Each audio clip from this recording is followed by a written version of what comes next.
dome.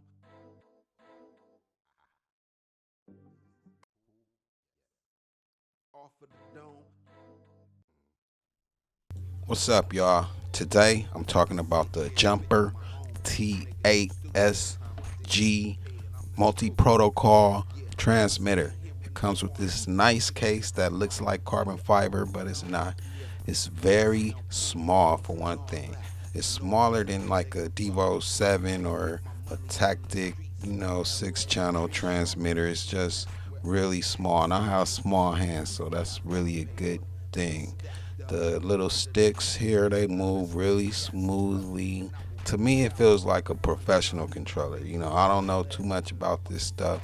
It has four 3-position switches and 2 knobs that say auxiliary. You use these little buttons to scroll through the menus on the LCD screen. When it comes on, it says deviation. I'm not absolutely sure what that means. I think that's like the firmware or whatnot, but don't quote me on that. Only thing I really know about is like the model menu, but it has a lot of stuff: mixers, timers, telemetry, and it just has all these things in the menu that I have no idea what they do. But I did learn what the model setup and the model menu was about, and that's how I was able to set up my E010 and my Bwhoop and my Rotor Rush simulator. See, that's the whole point of this controller, is the multi-protocol. It can control so many different types of protocols, but to use the Rotor Rush, you need one of these cords that you plug into the transmitter, and then you plug the USB into your computer. Download Rotor Rush. And those who don't know what Rotor Rush is, it's a simulator for tiny whoops. And that was my purpose of getting this controller, is to control different tiny whoops. Cause I'm like on my third one now, so I'm really getting into this. And this controller makes it a lot of fun, cause it really makes the like the Eachine E010, it flies so much better with this controller.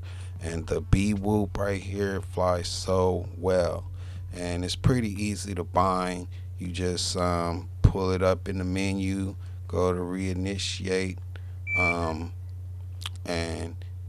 it's bound basically when you turn it on. So it's that simple. Here it is with the Bwhoop B-03 Pro, and I also am using this controller for my Eachine E010C,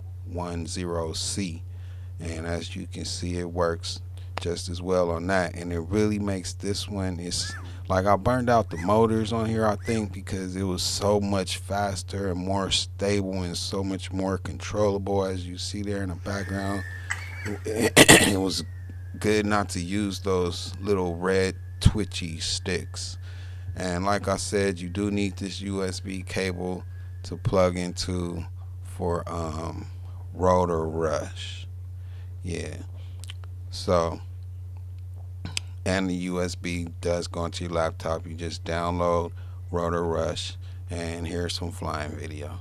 And yeah, this camera is broken. I like bumped it into the ceiling too many times, crashed, but you can see how smoothly it turns, and compared to the stock little miniature controller, I know we all hate those, and this is just, it's a pretty good replacement. Now, like I said before, I don't know too much about this stuff, but I know that before, when I had that little tiny stick, I could not fly like this at all. And remember, this is a stock E010C, stock motors, and I did burn the motors out though, and I replaced them with some 18,000 kV motors from Boldclash, and it's more sick with those. And this is outdoor flight with the stock motors in Los Angeles, California, in the middle of the day, so it's fairly windy, sunny, and these are stock motors. It goes so much faster. It's more controllable. It's so smooth. I didn't change the FC board or anything. This is a stock E010. So If you were to ask me, I would definitely try one of these if you are into this tiny Whoop thing. It controls all the brands of different protocols. So far, I've used mine for the Eachine E010C, and I've used it for the Roto Rush simulator.